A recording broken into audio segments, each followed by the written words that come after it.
What's up, YouTube? It's Chris from Universe X, and my two kittens decided that they just want to be in shots, so that kind of is what it is.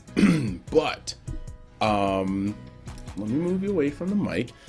I today would like to talk about the new recent Datamine and its potential implications, ramifications, all sorts of things. So first off, credit to two people this time. One of them is the always for sure come through dude, Butt Reynolds, and the other one is actually Ufine Throwaway 7. So pretty cool. Actually, not Ufine Throwaway 7, Ufine Throwaway. So a couple of things. Next banner is going to be Cecilia, and I'm going to be putting all the assets around here, but next banner is going to be Cecilia. Pretty skippable banner. I can't remember a time where I felt like I ever needed this character. Like, I pulled her a couple times and her dupes just kind of went into Fallen CC. So that's just kind of how that ends up working. It is what it is. But the next couple things are kind of interesting. We are getting Troublemaker Crozet. Crozet's Moonlight Shade, who does as he pleases with no consideration for anyone around him. Because he does whatever he wants, he's caused a lot of trouble, which has led to Crozet himself looking for Troublemaker Crozet. Dude actually looks pretty cool. We've got both his portrait, where he looks like a beast, black hair, ferocious eyebrows, sword and shield, and we've also got the animation for his S3. The art looks really rough, like it was just like not quite finished yet, but we'll see about it. Armor looks cool, he looks ferocious. That's all we can really ask for at this point. His moves, we got Pledge Guard, attacks the enemy in an act of faith with a 20% chance to stun. Damage dealt increases proportional to the caster's max health. That's neat. Soul Burn increases the effect by 60%. We don't know what the Molagors are going to do, but I'd assume if it's 20%, the Molagors will allow it to get to like maybe like, I don't know, maybe at most 30. I'm thinking at most 30%, but maybe not even. But Soul Burn will increase the chance, so that's pretty cool. Chivalry is a passive. Receives 20 to 40% of the damage suffered by an ally in the back row in their place. Only the highest damage distribution effect will be applied. Has a 35% chance of counterattack when the ally in the back row is attacked. So this is nasty, especially when you think about him with Everest Ritual Sword and the fact that he could get that percentage plus this percentage counterattack. Well, not, same percentages, but he has multiple instances of inducing a counterattack. And so that's actually really neat. Then you have Oath of Protection. Swears an Oath of Protection, dispelling all debuffs from the caster and one ally before increasing defense for 3 turns. I wonder if he grants defense to the ally and himself. I'm not clear about that. Maybe I'm just not reading it right, but that is excellent. Lastly, grants a class enhancement ally for the 3 turns. Okay, so I guess he gives defense to himself and a class at enhancement ally to the ally for 3 turns. So if they're a thief, a warrior, a ranger, or a mage, they will get increased critical hit resistance. If they're a knight or a soul weaver, they'll get a barrier. So that's very interesting that the buff changes per class, and I think that's just going to be the testing of a new skill that we may see a few more times between the next couple heroes. Then right now, we've got, of course, just the new 3 stars. We got some images for the new 3 stars. Talked about them before, but you got their portraits now. They're full portraits. Look kind of cool. We got some new monsters, which will, of course, be on the screen. I'll put those up one by one. And then we some new NPCs. And we've got some pet-related things they're putting into the game, even though we're not going to get this stuff. But look at these NPCs. Like, this guy reminds me that he looks like he could be related to like Dingo, like Blaze Dingo. But it's actually just like really cool looking. So we've got some new artifacts, Spooky Sileu Stories, and it looks like it's just going to be kind of a cool thing. A book written by a ghost story aficionado. The first story features a sad little ghost girl who appears within a hazy beam of light. Increases hit chance and effectiveness of all allies by 2.5% to 5%. Does not stack with an artifact providing the same effect. Cool. Random. So there's going to be some JP news. JP's first banner will be Destina. All right. And then that's pretty cool.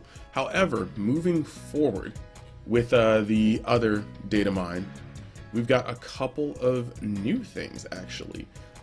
So with the English banners, you can see that it's like the banners we have a side story, Shadow of Ravenwing Manor. It looks like Serila will be making a return. In this splash art, you can see Cecilia, you can see Haste, you can see Luna. That's excellent. You've got some assets for, you know, just a part of the story. You see Serila there again. And that's going to be absolutely excellent. However, the weird thing that lots of people are kind of talking about right now is we have this asset for Luna on the story banner. And for people that are around during the time, basically not myself, we have Luna came out for Halloween, essentially. She came out on the 31st, and she's been one of the most sought after characters in the game. People love her, and people are currently wondering if Serila is coming back. Maybe Luna can come back too. I'm actually hoping for it because I would love her for collection purposes, and I'll get to that in a moment, but there is a chance that we may have a Luna Rerun banner.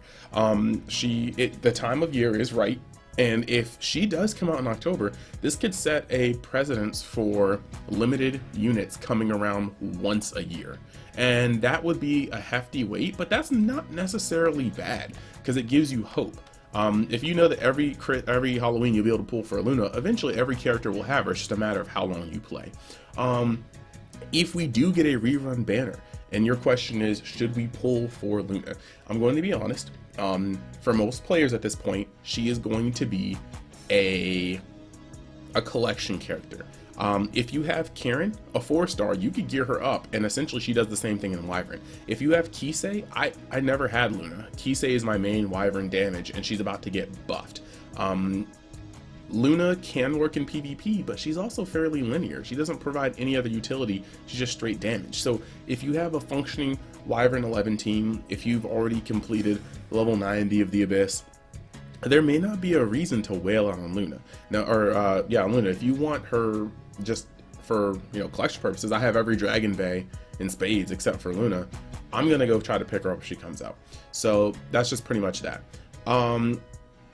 Moving past that, you know, there's some stuff, I'll leave the links to these pages in the description, but there's some stuff that just basically deals with the transcript, which is spoiler. I'm not gonna play it because I want to see it in game.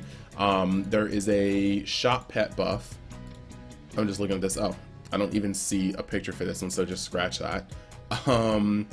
But there's a lot of cool little things. They've got new equipment, the icons for it, just Malicus's gloves, Cerilia's hat, Charles's shoulder guard, and then some boots that I don't know who they go to. I could probably figure that out with just a little more knowledge and research. But we're doing this video on my break, so excuse me. Outlaw Crozet is a Knight 4-star dark, and his devotion is resistance. So you can kind of shove all your old Crozets into him just to get some cool resistance. So yeah, that's actually pretty much all I have for this. And as a closing kind of thought, I just want to let you guys know that my subscriber giveaway is still going. I got plenty of Epic 7 merch. I got stickers, I got posters, I got Bologna bags, I've got t-shirts, I've got pins, I've got a lot of stuff. We just hit 150 subscribers a couple days ago, so I'm giving 2 out of 4 tiers of prizes out so far. We've got another 5 days to see how close to 250 we can get, and then I'll be announcing the winners via live drawing. I'll screen cap the app and we'll go from there. So that being said, I hope you guys enjoyed the Datamine. Let me know your thoughts in the comments. Remember that there is that contest. I'll have a link down there. Also remember that I am streaming Digimon Re-Arise on Twitch if that's your thing. I can make videos on them, put them on the channel, but until people give me enough feedback, I'm trying to keep this channel strictly Epic 7. So the Digimon would be on the Twitch. Past that, we are trying to grow a Discord, and that will also be in the description. And yeah, seeing that that's all I had to say, I hope you guys enjoyed the video, and I'll see you guys next time inside of Join Universe X. Later.